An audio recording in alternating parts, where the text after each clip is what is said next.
السلام علیکم و رحمت الله و برکاته.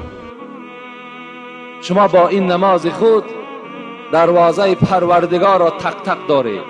وقتی نماز خوان پیغمبر خدا میگوید بالای گوشه زمین می ایستد و نیت میکند برای ادا کردن نماز. وی همچنان از گفت پیغمبر که دروازه پروردگار را میزند. وقتی دروازه پروردگار که زده شد، این معروف و مشهور است که هر دری که کوفته شود البته گشاده می شود. شما با این نماز خود دروازه پروردگار را تق تق دارید. روز از روزها این نماز شما اون دروازه را گشاده میکند. خوش به حال اون بنده که دروازه پروردگار بر روی او گشاده می شود.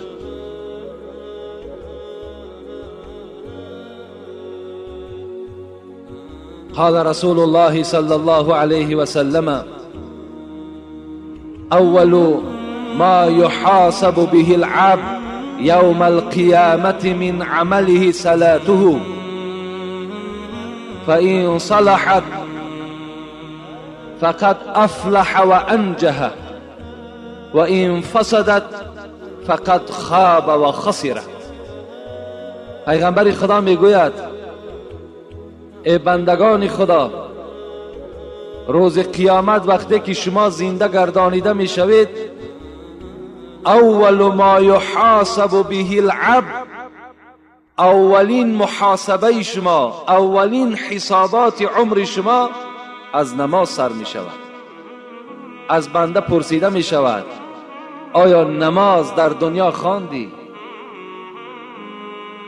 فإن صلحت، پیغمبر خدا میگوید وقتی که اگر نمازهای شما با صلاحیت باشد، یعنی نماز باشد که تو از ذوق خوانده باشی، از شوق خوانده باشی، نماز باشد که از برای خدا خوانده باشی، فقط افلح و انجح.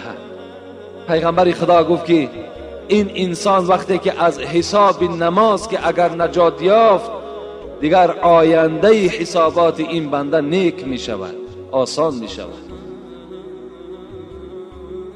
ولکن در دوام حدیث پیغمبر گفتند اگر گفتند و این فسدت، اگر نماز باشد که نه برای خدا باشد، نماز باشد که تا که مسجد روم برای وقتی خود گذرانیدن، یا رفتن نماز خانم تا که مردم مرا گوید که نماز خواند، یا در بین مسلمان ها در آیم و نگاه کنم که کنی اون داملا چی میگوید، رفته در اداره های دخلدار خبر دهم و روم سیاه کنم در دنیا و در قیامت که هر روز از این مسجد ما هر سخن ها میبرند، هر روز. الان که الحمدلله اگر این سخن های ما را حقانیش برده رسانند، برای ما مکافات میدهد حکومت. لیکن صد افسوس از حسد و از بخل بیچاره ها ترکیده ایستادند.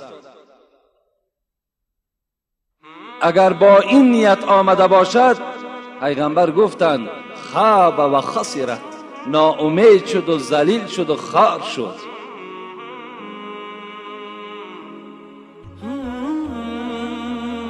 نماز این هدیه معراج است. نمازی که پیغمبر بهر ما و شما آورد، این از معراج آورد. سبحان الذي اسرا بعبده لیلا من المسجد الحرام الى المسجد الاقصى. سوره اسراء. پاک و منزه و بی‌عیب است آن پروردگاری که سیر داد بنده خودش را، یعنی محمد را، لیلا من المسجد الحرام الى المسجد الاقصى، از قسم شب از خانه هانی، از مسجد حرام، از مسجد مکه مکرمه به مسجد اقصا به فلسطین برد.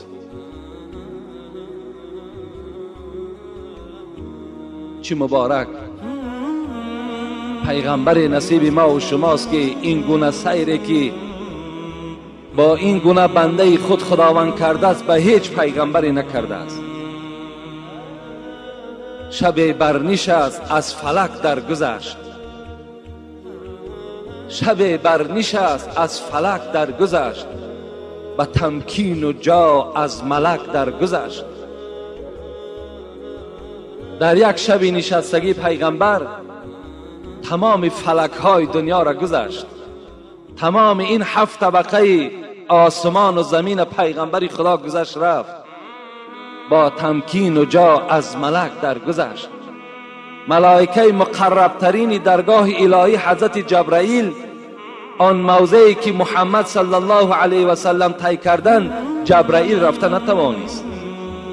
حتی گفت لو تقدمت شبرا لاحترقت، محمد این جانبش حق توست، اگر من یک وجب پیش روم هر آینه این 600 بال من می سوزد. اون جانب حق توست. خداوند چگونه محمد را مکرم ساخت، چگونه امتی او را عزیز شمارید. سعدیه میگوید مگر آدمی نبودی که اسیر دیو ماندی، مگر آدمی نبودی که اسیر دیو ماندی، که فرشته راه ندارد به مکان آدمیت. ای انسان میگوید تو چی قدر داری، چی منزلت داری، که حتی که جایی که انسان رفت ملائک رفته نتوانست. جبرائیل با بالهای خود، با این مقرب بودن خود، جایی که انسان رفت، جایی که آدمیت رفت، اینها نتوانستن رفتن. چی شد که تو اسیر دیو ماندی؟ چی شد که تو پیرو شیطان شدی؟ چی شد که شیطان بالای تو مسلط شد، بالای تو ظفر یافت؟ مگر آدمی نبودی که اسیر دیو ماندی، که فرشته راه ندارد به مکان آدمیت؟ حضرت میگوید طیران مرغ دیدی؟ ای انسانی که تو اینقدر به عقل هستی، ای انسانی که اینقدر تو منزلت اختگم کردگی هستی، طیران مرغ دیدی؟ پریدن مرغ را دیدی و آرزو کردی که کاش که من هم مثل همین پرنده در هوا بپرم؟ طیران مرغ دیدی؟ تو زی پایبند شهوت بدر آی تا ببینی طیران آدمیت. ای انسان میگوید تم از شهوت خالی شو، تم راه های شیطان دور کن، تو هم به سوی پروردگار بنده صادق شو. نظر کن انسان چقدر پرواز میکند. یکی نظر افسوس که امروز انسان است نامش، امت پیغمبر است. امروز امت پیغمبر الحال در بازار در دکانش نشسته است، حالان که خدا ندا دارد که به نماز جمعه بیاید، اینجا نجات است. امروز امت محمد صلی الله علیه و سلم در خانه خواب است، به یادش نماز جمعه نمیزند. امروز امت محمد بیل در دستش در زمین کلند دارد، اینجا نماز جمعه سپری شده ایستاده است. امروز امت محمد صلی الله علیه و سلم مزار حضرت سلطان می رود در روز جمعه، باز پیش من میاد دعات. مزار حضرت سلطان برای تو امروز ضرور نیست، امروز برای تمام مردم مسلمان نماز جمعه ضرور است. تو در هر قدمی که به سوی حضرت سلطان میزنی تو گناهگار میشوی، تو ثواب نمیگیری. باز بیچاره جاهل و نافهم میگوید مرا گفتن روز جمعه زیارت وی ثواب است.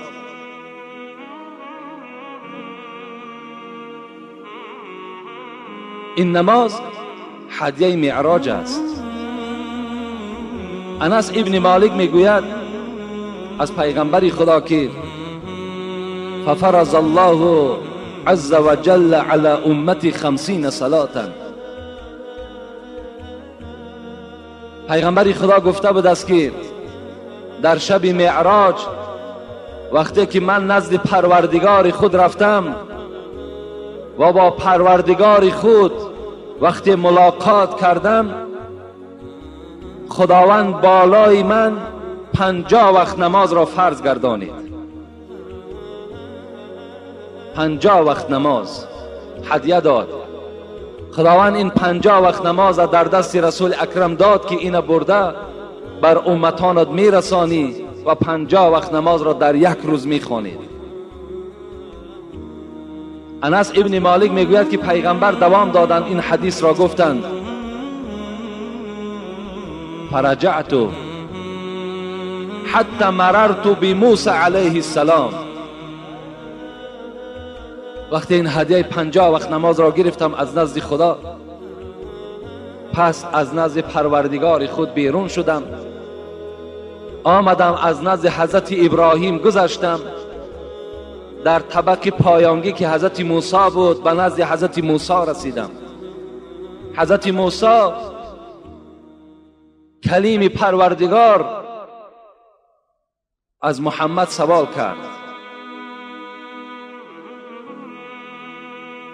ما فرض الله لك علی امتک، خداوند بر تو چی هدیه داد؟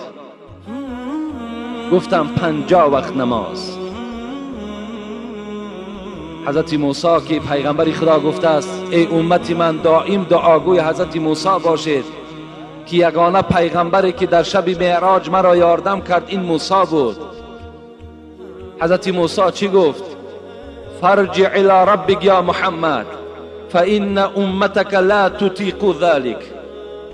محمد صلی الله علیه و سلم، اولا خوش آمدید، این بهترین سفری هست که خدا بر تو نصیب گردانیده است، لیکن من بر تو نصیحت میکنم که پس گرد نزد پروردگار. 50 وقت نماز این خیلی زیاد است، امتی تو طاقت 50 وقت نماز ندارد، پس بگرد. فرجعت فوضع عنی شطرها. پیغمبر خدا میگوید وقتی موسی که این سخن گفت، من هم 50 وقت نماز داشتم، نزد بنی اسرائیل پیشنهاد کردم، امتان من عاجز آمدند، همه گناهگار شدند.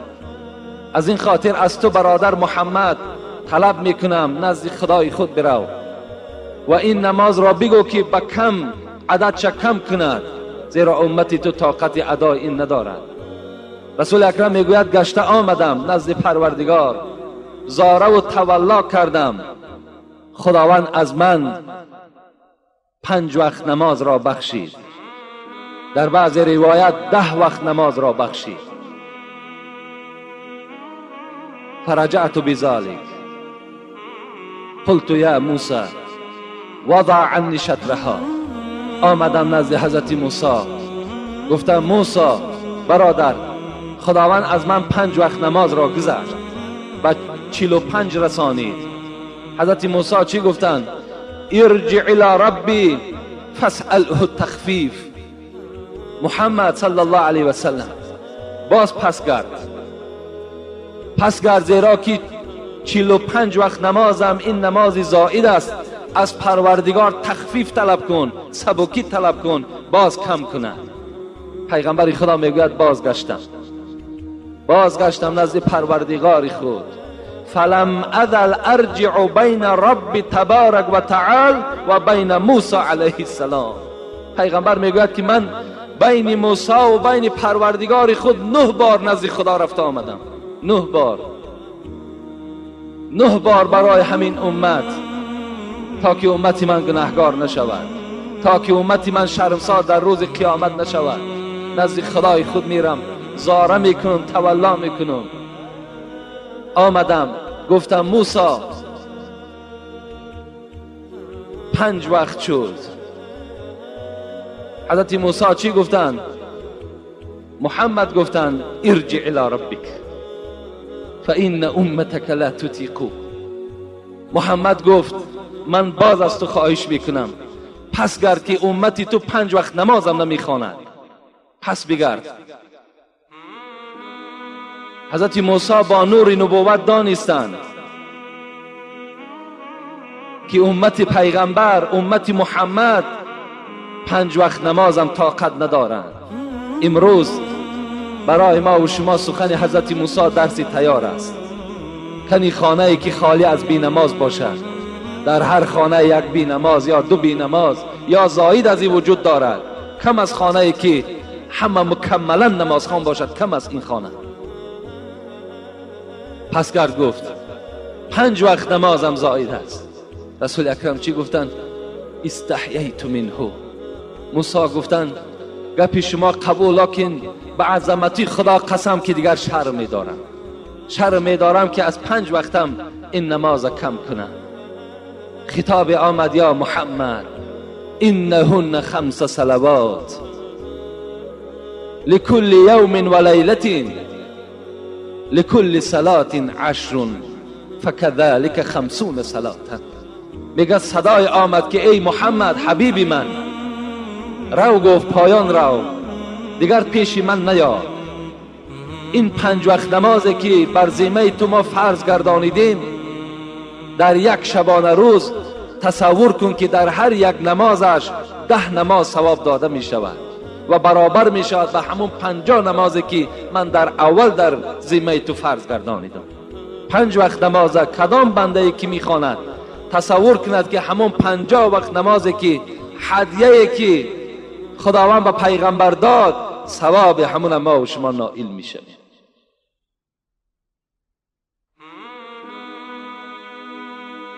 حضرت ابوذر غفاری که یکی از صحابه های کرام بود، میگوید زمستان بود، میگوید بیرون خنک بود و فصل خزان ریز بود. با همراه پیغمبر خدا میگوید بیرون از خاندان شدیم. والورق یتحافت، نگاه میکردیم که برگ های درختها بر زمین افتیده ایستاده اند. نزد یک درخت رفتیم، فاخذ بغصن من شجرة فجعل ذلك الورق يتحافت. ابوذر غفاری میگوید پیغمبر خدا دستی مبارک بلند کردند و یک شاخ درختی را قپیدند که ورقهای او، برگهای او همگی بر زمین ریخت. فقال یا ابا ذرین قلت لبیک یا رسول الله. میگد فریاد زد ای ابوذر، ای ابوذر، گفتم لبیک یا رسول الله. ان العبد المسلم لا يصلي صلاة يريد بها وجه الله فتحافت عنه ذنوبه كما تحافت هذا الورق عن هذه الشجره. پیغمبر خدا گفته بود است، ابوذر گفته است وقتی که بنده مسلمان طهارت میکند با مقصد که نماز من ادا کنم، فتحافت ذنوبه، گناههای وی میریزد. چگونه که این نوده درختی که من داشتم و همه او ریخت. وقتی بنده مسلمان اراده نماز میکند و با این نماز خود میخواهد که با خدای خود نزدیک شود، گناههای وی مثل ان همین برگهای درخت از وجود وی میریزد. شما با این 2 رکعت نمازی که الحال از فرض جمعه ادا میکنین با همراهی این 8 رکعت سنتی که ادا کردین، از روی این بشارت پیغمبر خدا در وجود شما دیگر گناه نمیماند. شما اگر در نماز دیگر تا نماز عصر اگر جان شما را اگر خداوند قبض کند، شما مثل همون فرزندی که از مادر تولد شده است مثل همون هستید. زیرا رسول اکرم میگوید که الصلوات الخمس والجموعة الى الجموعة والرمضان الى الرمضان مكفرات لما بينهن اذا اجتنبت الكبائر. پیغمبر خدا چی گفتند؟ از نماز تا نماز، نمازهای 5 وقته که داریم بامداد ادا کردیم تا نماز پیشین، نماز پیشین ادا کردیم تا نماز عصر. اگر در بین همین نمازها رسول اکرم میگوید یا از جمعه تا جمعه، شما جمعه را خواندین، جمعه گذشته را تا این جمعه رمضان سال آینده را گرفتید تا این رمضانی که در ماه اکتبر می آید. هر گناهی که شما کرده باشین مکفرات، خداوند همه اینا چیکار کرد؟ نابود کرد. اذا اجتنبت الکبائر، اگر شما دیده و دانسته گناه کبیره نکرده باشید، گناه های کلان اگر دست با قصدن نزده باشید، خداوند در بین این 5 وقت نماز، در بین رمضان تا رمضان، در بین جمعه تا جمعه گناه های شما را خدا مغفرت میکند. با احترام چی؟ با فضل چی؟ با فضل نماز. وقتی شما نماز میخوانید این گناه کرامات ها را خداوند بر شما نصیب میگرداند. میگوید یک اعرابی نزد رسول اکرم آمدن. اعرابی گفته یک آدم کوهستانی، یک آدمی که در کوه زندگی میکند، آمدن از پیغمبر خدا چی گفتن؟ دلنی علی عمل اذا عملته دخلت الجنه. پیغمبر خدا من میخواهم از تو یک عمل را شنوم، یک عبادت را شنوم که اگر وی من انجام دهم دخلت الجنه، روز قیامت بی حساب و بی کتاب وارد جنت شوم. کدام عمل است؟ پیغمبر خدا را نظر کنین. با این عمل ها اگر کدام ما و شما عمل کنیم، ان شاء الله اون مکافاتی که پیغمبر با این اعرابی، با این کوهستانی وعده کرد، ما و شما هم نائل میشویم، یعنی وارد جنت میشویم. رسول اکرم گفتن تعبد الله ولا تشرک به شیئا. یکم گفتن ای کوهستانی، ای اعرابی، اگر تو خواهی که روز قیامت بی حساب و بی کتاب وارد جنت شوی، به خدا شرک نیار، به خدا شریک میار، مثل که نصرانی ها میارن، مثل که حضرت عیسی را در ذات خداوندی پیوست میکنن، مثل که مادر عیسی را در ذات خداوندی پیوست میکنن، که امروز اکثر امت پیغمبر ما و شما را میخواهند که با همین دین منسوخ شده، با این دینی که فعالیت او قطع شده است، ما و شما را به این دینی که عاقبتش خاری است، دیگر نجات ندارد، میخواهند که ما و شما را گمراه سازند. به خدا قسم، شما اگر از گرسنگی از دنیا وفات کرده گذرید، این برای شما شرف است از آن که به دین نصرانی شما میگذرین. شما در دنیا هم شرمنده هستین، در عاقبت هم شرمنده هستین وقتی شما در دین نصرانی داخل میشوید. بی نهایت احتیاط کنین، علل خصوص همون میکرویون هایی که هستند. بی نهایت تبلیغشان زیاد است. برادرای عزیز فریفته نشوین. اگر توانستین از نزد ویهم ایمان نیستن، اونا در نزد مسلمان قدر ندارن، اونها را می توانین به ضرب زدن و کوفتن از همون محلتان دور کنین. اونا دین فروختگی هستند، اونا جاسوس های همون مردم یهود هستند. اونا را شما با طریق اولاد در هر یک چپلاکی زدگی شما انشاءالله در نزد خدا هزارها ثواب شما صاحب می شوید. اونها را به گپ خوب هیچ وقت جواب ندهید. اون بدبخت ها حتی سوا، حتی همین قدر سخنی خوبم ندارن.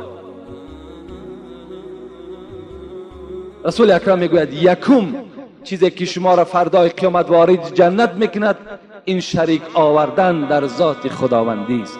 خداوند این بی شریک است، بی مثل است، بی مانند است، وی ذات ندارد. برای ما و شما همین سوره اخلاصی که میخوانیم، بر همه امتان من، به تمام مردم روی دنیا بگو که هو الله احد، این خدای تو یک است، یگانه است. این مادر ندارد، این فرزند ندارد، این زن ندارد. الله الصمد، این پروردگار تو بی نیاز است، هیچ حاجت ندارد. لم یلد و لم یولد، کسی را نزایید و از کسی هم زاییده هم نشده است. ولم یکن له کفوا احد، این پروردگار تو با این قدرت خدای تو هیچ قدرتی دنیا برابر شده نمیتواند. این صفت پروردگار ما. یا شریک آوردن مثل سنگ پرستی، مثل آفتاب پرستی، مثل ستاره پرستی، مثل درخت پرستی، اینها یکی از شرک های خیلی عظیمی هستند. امروز یک برادر در من سوال تعجیلی کرده است که تومار ردنامه در بند دست هست، چه حکم دارد؟ برادر عزیز، من صدها بار گفتم اگر توماری که در وی آیت قرآن نویسانده باشد، در این عقیده اهل سنت و الجماعه است، باکی ندارد. لیکن بر شما باز میگویم اون ردنامه هایی که هستن، ردنامه هر سخن های بیهوده و بهوده بسیار دارد، ردنامه شا دور کردن در کار. با اینها ما و شما اعتقاد نکنیم، کرخط میکنیم. کرخطش چی است؟ میاییم برای دل شما، ما هم گناهگار میشویم. کرخط از اسلام نیست. توبه میکنیم در گردنهای یک بند دیگر کشوال، اونا فایده ندارن. اینا گپی سخن کتاب، سخن خدا هستند. مرحمت اهل همین جمعیت ما نزد تمام داملاهای همین تاجیکستان دور گردین و نام او را در کاغذ نزد من روان که کنی کدام همونها به شما فتوا میدهد که شما توبه کنید، شما کرخط کنید. هیچ کدام اونها به شما این فتوا را نمیدهد. اونها میدونند. یا این سنگ پرستی مثل همین موره چشمی، موره های چشمی که شما در بند دست های کودکان میکنین، در گهواره ها میبندین برای چشم. اینا چشم راه نمیگیرند.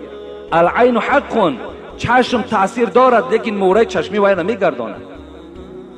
یک برادر بر من خبر داد که در مسجد جامع دوشنبه همون خارهای کلانی که هست در نزد دروازه مسجد زدگی است. برای چشم به دست داملای وای میگد بیچاره وای کور است. او داملا نیست، وای جاهل است. وای شرکی در خدا کرد، از خود درک ندارد. چشم چی میگرداند؟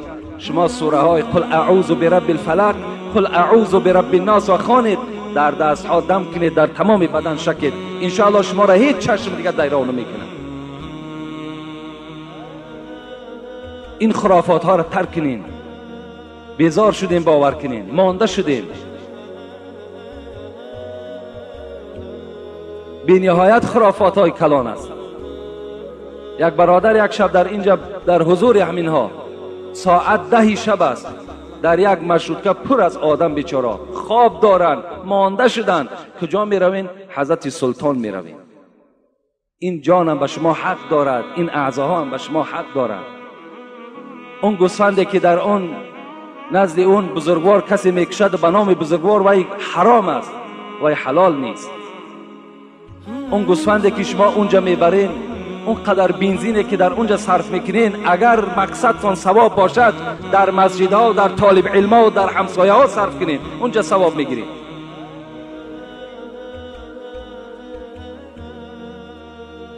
اگر اراده ثواب باشد، لیکن اراده استراحت باشد، مرحمت رفته استراحتتان کردن گیرید. رسول اکرم گفتن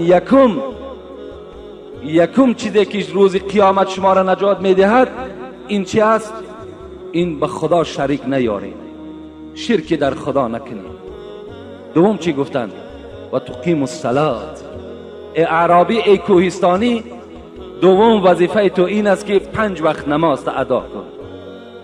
نگو من در کار مشغول هستم، نگوی که من وابسته مصیبت هستم، نگوی که من بیمار هستم. در همه حالت در گردن تو نماز فرض است. 5 وقت نماز ادا کن. و تؤتی الزکات المفروضه. سیوم عملی که تو را گفت ای کوهستانی، پیغمبر گفتند وارد جنت میکند این مالدار باشی، از مالت زکات بده. و تصوم رمضان. 4م عملی که تو را وارد جنت میکند این از ماه مبارک رمضان روزه بدار. قال والله لا ازید علی هذا. کوهستانی عجیب گپ گفتن پیغمبری خدا انجام دادی تمام، با شریک نیاوردن خداوند، با 5 وقت نماز، با دادن زکات، با روزه گرفتن من وارد جنت میشوم؟ پیغمبر گفتن بله وارد جنت میشوی. او قسم به خدا که از این 4 عمل دیگر عمل نمیکنم.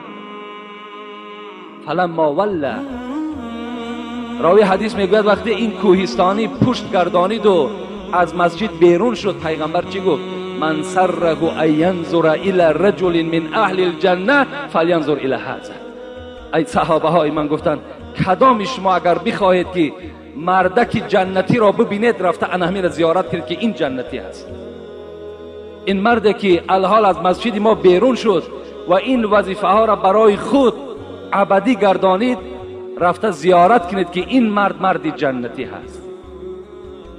در برابر او کدام از ما و شما هم این عملهای اون مرد کوهستانی را اگر انجام دهیم، انشاءالله ما و شما هم چی میشیم؟ از اهل جنت میشیم. لیکن نماز چگونه باشد؟ میگه رسول اکرم صلی الله علیه و سلم بار مسجد در آمدن، نگاه کردن یک مرد نماز میخواند لکن با ریش خود بازی دارد، با بدن خود بازی دارد. رسول الله نظر کردن، ناخوش شدند، گفتن لو خشع قلب هذا لخشع جوارحه. اگر گفت همین مرد گفت از خدا می ترسید، همه اعضاهای ای از خدا می ترسید. لیکن این مادام در نماز بازی دارد، در نماز بے پروا که هست، این گفت این مرد از خدا نمی ترسد. نمازهای ما و شما باید که چنان نماز باشد که آرامیش داشته باشد، رکوعهای دراز داشته باشد، سجده های دراز داشته باشد. این نماز در نزد خدا قبول است.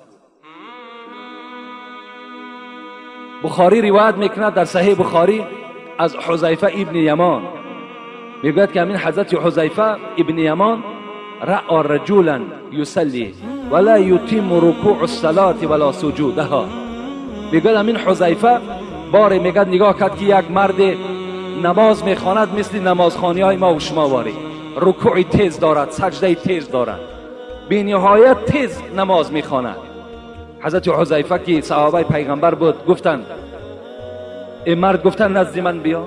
وقتی نماز تمام کرد گفت منذ کم سنتا تصلی هذه الصلاة، این نمازی که الحال تو خواندی چند سال شد که همین خیل نماز میخوانی؟ قال منذ 40 سنتا. گفتن حضرت حذیفه من 40 سال شد که انا همین گونه نماز میخوانم. حضرت حذیفه چی گفتند؟ ما صلیت منذ 40 سنه شیئا. ای برادر گفتند تو 40 سال نماز نخواندی، لو مت علی غیر فطرت محمد علیه السلام. اگر گو با همین احوالی که تو نماز خواندی، اگر با این گونه حالت از دنیا میگذشتی، تو حتی که در ملت محمد نبودی صلی الله علیه وسلم. این نماز گفت نماز نیست. نماز این عبادتی هست که بخاری میگوید یناجی ربه. در داخل نماز وقتی انسان می ایستد همچنان تصور کند که پروردگارش را مناجات دارد، پروردگار با او متوجه می شود، نماز او را تماشا می کند.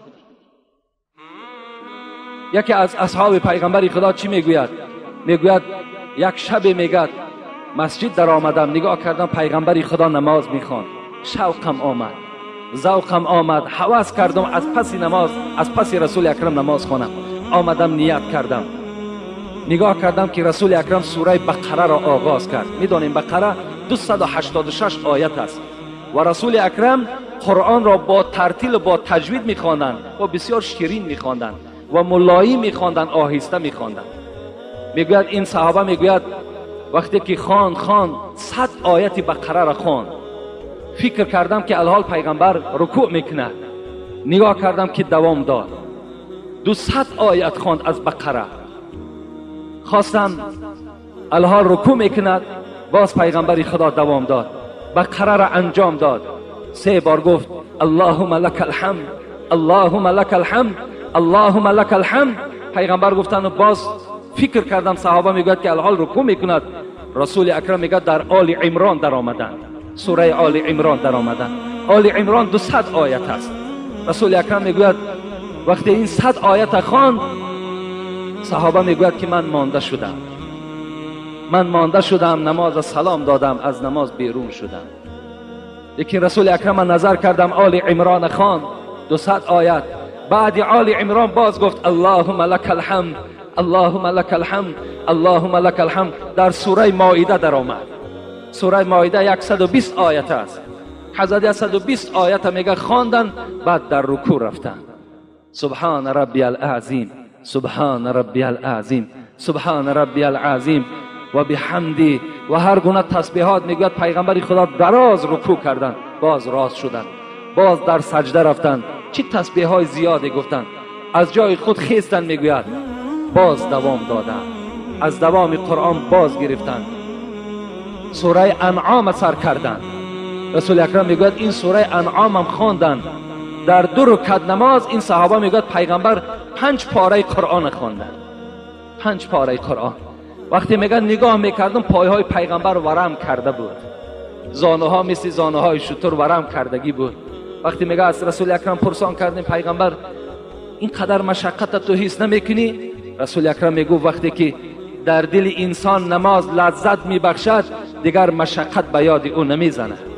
انسان دیگر تصور نمیکند که من در نماز هستم وقتی که لذت نماز، لذت عبادت خدا در دل او جایگیر میشود. این است نماز، این است ترتیب نماز. باید ما این گونه البته نماز خوانیم.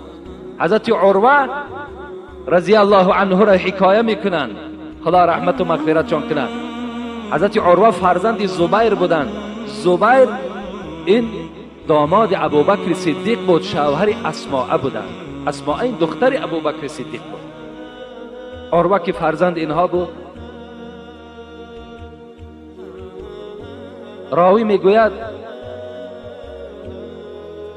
که حضرت عروه با بیماری سرطان ساق، یعنی رگ میگوییم ما و شما، در همین ساق عروه کسل رگ پیدا شد.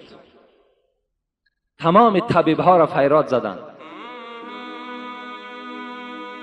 گفتند میلش ما طبابت میکنیم، کار مشکلی نی، لیکن فقط این ساق را بریدن در کار. حضرت عروه تیار شدند، گفتند من راضی هستم. اینقدر درد و غم و اینقدر سوزاکی که در پای من است، میلش گفتند جدا کن، شاید که حال من سبک شود. حضرت عروه را گفتند به خانه ای که جراحی میکنیم به اون خانه میرویم. آمدن در یک خانه، میگه در آمدن و این طبیب ها پیشنهاد کردند که الحال عروه برای آنی که ما پای تو را از ساق جدا کنیم باید که مواد مخدر استفاده کنیم تا که تو عقل خدا گم میکنی، تو بیهوش میشوی و ما پای تو را میبریم. چگونه که در ما و شما نرکاس میدهند که دیگر اگر تمام اعضای ما و شما را پاره کنند دیگر ما عقل و هوش خدا گم کردگی هستیم، دیگر ما و شما درک نمیابیم. حضرت عروه را مواد مخدر پیشنهاد کردند. حضرت عروه گفتند شما میدونین این طبیب ها که مواد مخدر عقل آدم دور میکنه؟ گفتم بله میدونیم. گفتم من نمیخواهم که یک لحظه عقل من دور شود، من از یاد خدا غافل شوم. یک لحظه نمیخواهم که یک لحظه از خدای خود جدا باشم. گفتن آخه این کار مشکل است، در حالت بریدن چقدر عذاب و مشقت بالای تو می آید. حضرت عروه گفتن این مشکل نیست. وقتی من در نماز می ایستم، وقتی من در التحیات لله و الصلوات و الطیبات که رسیدم، شما جراحی را سر کنید که من در اون حالت در حالت خود نیستم. اون حالت دیگر من خودم را گم میکنم. طبیب ها راضی شدند. وقتی حضرت عروه میگوید در همین حالت التحیات خواندن رسید، کارد خود راست کردند، اسبابهای خود قطع ساق حضرت عروه را جدا کردند. وقتی حضرت عروه میگوید سلام دادن، مثل نمازهای ما و شما در 2 دقیقه و 3 دقیقه نماز نمیخواندند، نمازهای دراز میخواندند. لیکن این جمع یک مسئله دیگر فراموش نکنیم. اذا اما احدكم الناس فليخفف فإن فيهم الصغير والكبير والضعيف وذا الحاجة وإن صلى لنفسه فليطول ما شاء. پیغمبر خدا این یک مسئله است که اینم ناگفته نمانیم، مگر که امروز که بسیار برادرای ما و شما میگوید یعنی از پی کار هستند، بیمار هستند، صاحب حاجت هستند، کودک هستند، از این خاطر در ذمه هر یک امام این واجب است که نماز با طرز سبک خواند، یعنی تا که به مردم گران نیاید. گفته این دلیل ما و شما هست، این حدیث پیغمبر خداست. حضرت عروه را پاش بریدند. حضرت وقتی که از نماز بیرون شدند خون زیاد رفت و گفت مرا بردارته خانه برین. آوردن حضرت عروه را به خانه بالای بسترش. حضرت میگوید در پیش تا پای بریده را دیدن. چی نعمت بزرگی است این پایهایی که الحال در ما و شماست. صد افسوس که این پاها را ما و شما چی در راه باطل صرف میکنیم که همه اینها در روز قیامت گواهی میدهند. حضرت عروه میگوید با یک چشمهای همون نرگسین خود میگوید بر همون پای بریده شده نگاه میکرد. چند سال این در وجود حضرت عروه چسبیده بود و خدمت اسلام میکرد. نگاه کرد، میگوید بناگاه تشنگی حضرت عروه را غلبه کرد و میگوید فریاد زد. فرزند، دو فرزند داشت، میگه یک فرزند خردی داشت، یک فرزند کلان داشت. فریاد زد فرزند کلانی خدا، هیچ صدایی نمی آمد. حضرت گفتن این لله و این الیه راجعون. من گفتم بار اول است که فرزند خدا فریاد میزنم، فرزند من لبی نمیگوید. چه حادثه شده باشد؟ کنی بیرون خبر گیرین. در حالت میگه دویده آمدن، گفتن عروه گفتن الحال امون فرزند کلان تو بالای بام برآمد، برای چی کاری خانه؟ بناگاه از بالای بام بر زمین زد و جان به حق تسلیم کرد. دو مصیبت بالای حضرت عروه، ای جانب پای بریده شده، ای جانب فرزند کلان از دست داده شده. حضرت چی گفتن؟ گفتن پروردگارا، با این فرزند خورده که به من باقی است و با این یک پایی که در من است، هزارها شکر به سوی تو. هزارها شکر که یک پای سالم دارم و یک فرزند زنده دیگر دارم. و هزارها شکر به سوی تو ای ذاتی که این نعمتی که در من چسبیده بود جدا کردی و این میوه دل مرا کندی. هزارها شکر به سوی تو. این گونه نمازها داشتند که در نماز اعضای او را میبرند و درک نمییابد. چگونه نمازهای صادقی داشتند، چگونه نمازهای شیرین داشتند که خداوند از حساب این نمازها اونها را خیلی ثوابهای زیاد عطا میکند. ابو اسحاق سبعی را که محدثین میگن اهل محدث بود، میگن وقتی که سین سالش به 100 رسید، 100 ساله بود، موی سفیدی 100 ساله بود، میگن در 2 رکعت نمازش 2 پاره قرآن میخواند. سوره بقره با آل عمران در 100 سالگیش میگن ادا میکرد. باز به سوی خدا غمگین میشد که ای پروردگارا، چی نماز کمی، چی ذکر کمی به سوی تو انجام داد با 2 پاره قرآن. از این خاطر از همه شما برادرای عزیز خواهش من این است که از نماز جدا نباشین، زیرا نماز این مغفرت گناه شما است. حضرت ابو هریره میگوید که سمعت رسول الله صلی الله علیه و سلم یقول ارأیتم لو ان نهرا بباب احدكم لو يغتسل في كل يوم 5 مرات هل يبقى من درنه شيء؟ قالوا لا يبقى من درنه شيء. قال فكذلك مثل صلوات الخمس يمحو الله بهن الخطايا. این حدیث پیغمبر خدا است که راوی این ابو هریره است. ابو هریره را پیغمبر چی گفته بود است؟ گفته است ای ابو هریره، اگر در نزد خانه شما گفته است یک دریای گذر کند، یک حوض گذر کند، تو در داخل این حوض در یک روز 5 بار غسل کنی، 5 بار آبازی کنی، هل یبقى من درنه شیء؟ آیا از چرک در بدن تو چیز باقی میماند؟ گفتن یا رسول الله 5 بار در یک روز وقتی من آبازی میکنم، البته از چرک در بدن من چیزی نمیماند. ما شما امروز 5 بار اگر آبازی کنیم، آیا در بدن ما چرک میماند؟ نمیماند. رسول اکرم گفتن که این است مثالی گفته از 5 وقت نماز.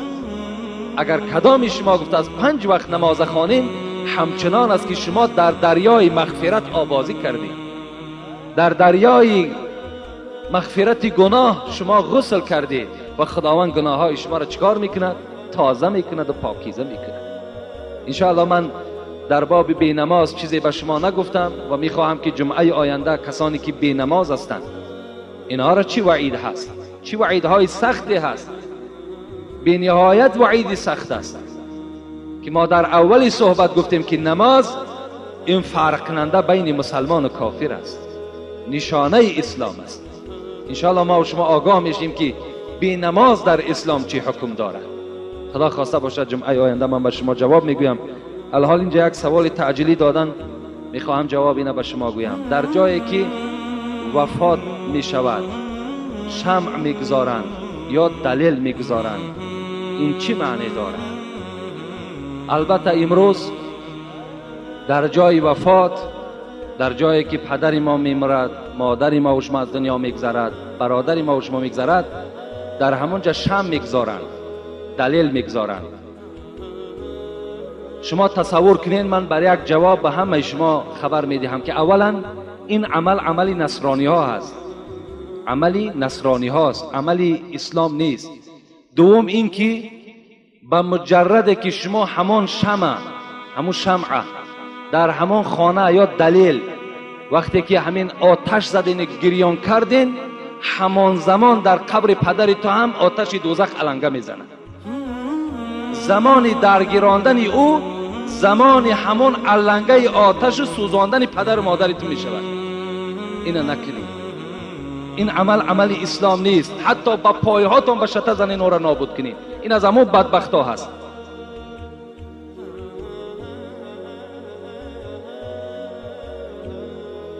تلویزور بعد مصیبت 1 سال تماشا نمیکنن، این چی معنا دارد؟ اینش جایز است. در خانه ای که مصیبت شود، اولا خود تلویزور مصیبت است. تلویزوری که وقتی در داخلش اگر تربیه نداشته باشد، همون تلویزیون هایی که امروز از کانال های همون انتنه های برابری به ما و شما نشان میدهد، این تشویقات یهود است.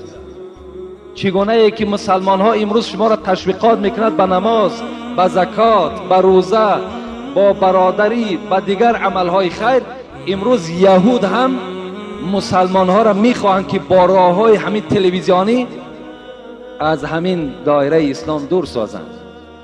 مخصوص کانال ها کردند، کانال هایی که مردها به مردها میرسند، مردها به زنها میرسند، زنها به زنها میرسند. امروز هزارها مسلمان از جمعه میخیزد رفته و تماشا میکنه، در باقی میمونه. العینان تزنیان و زناهما النظر. پیغمبر خدا چشمها هم زنا میکنن. زنای چشم این نظر کردن به همون صورتهای پرنگرافی است.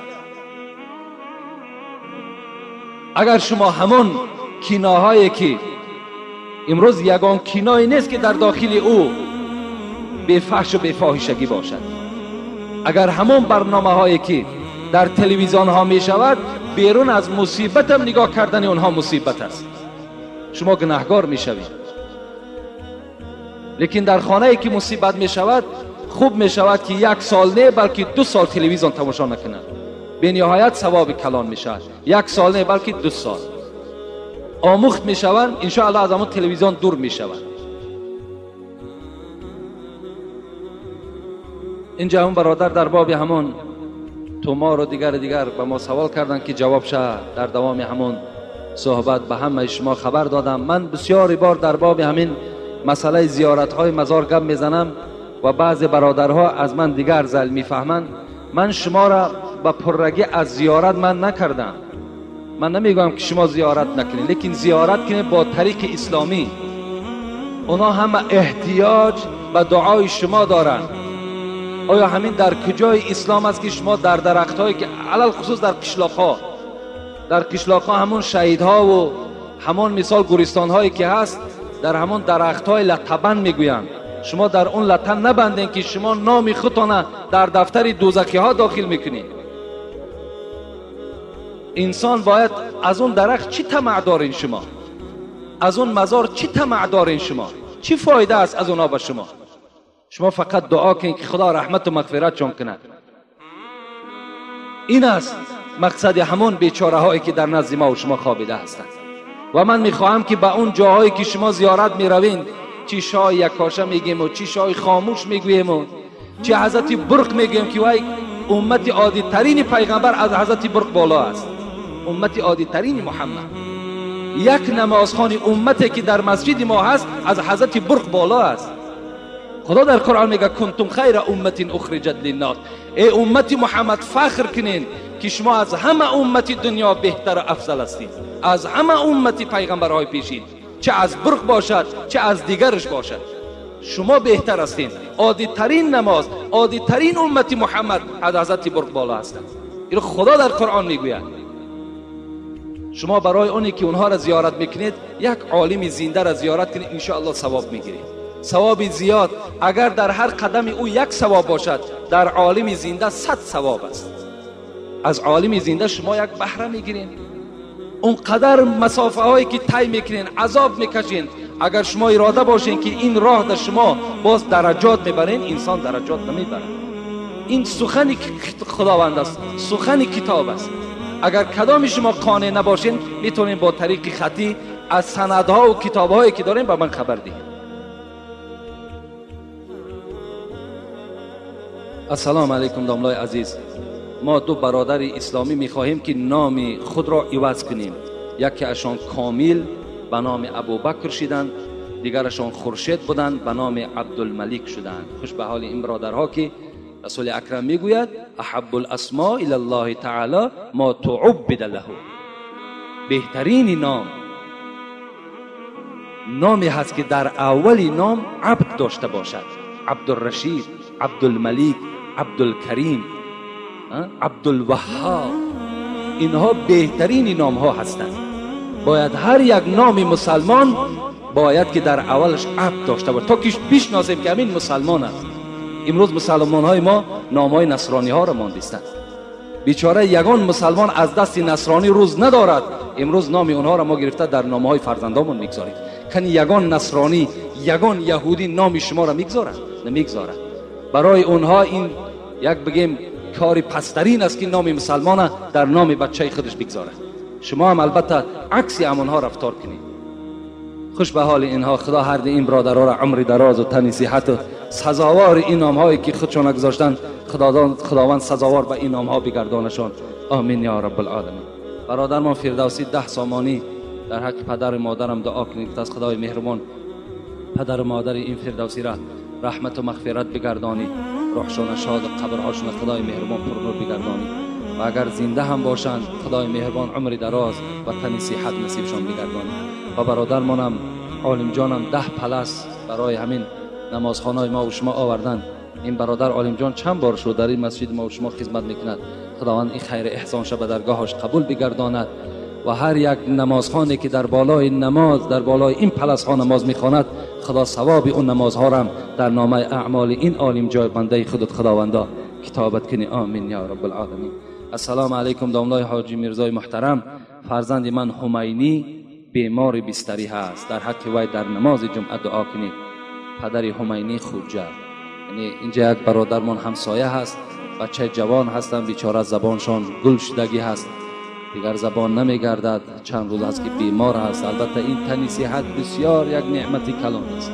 ویم بچه جوان 17 ساله 18 ساله اینجا نماز میخواد، یک باره از زبان ماندن بیچاره. از این خاطر این زبان ها باور کنین همه اینها در زبان ما و در دهان ما و شما یک نعمت کلان است. اینا را کار کنیم که هیچ وقت به بیهوده صرفشان نکنیم. زبان آمدد از بحر شکر و سپاس، به غیبت نگرداندش حق شناس. حضرت سعدی میگوید این زبانی که در دهان شماست، این فقط برای ذکر خدا آمده است، برای یاد خدا آمده است. اینا در غیر یاد خدا شما صرف نکنید. این نعمت خیلی گرانی هست. خدای مهربان این دادرمان شفای کامل و شفای عاجل خدا نصیبش بگرداند و در قطار این بندگان سالم و صالح خدای مهربان قرارش دهد. آمین یا رب العالمین. داملای محترم در حق فرزندم دعای خیر کنید که شفا یابد، در بیمارستان کودکانه خواب است. خداوند این فرزندم شفای کامل و شفای عاجل خدا نصیبش بگرداند و جمعی اینجا برادرهایی بدن که از ما طلب کردن که در حق فرزندمان دعا کنید. خدای مهربان اون فرزندها را شفای کامل و شفای عاجل خداوند نصیب و روزیشان بگردد. یک برادر دیگر یک حاجی هم از همین شهر ما و شما از ما طلب کردن که در حقم دعا کند که خداوند کشایش کار نصیب کند. خداوند به این بنده خود کشایش کار نصیب بگردانی و هر یک عملی نیکی که دارد خدای مهربان عملهاش جامع عمل بپوشانی. آمین یا رب العالمین. السلام علیکم و رحمت الله و برکاته. جمعه آینده ان شاء الله در باب آدم هایی که نماز نمیخوانند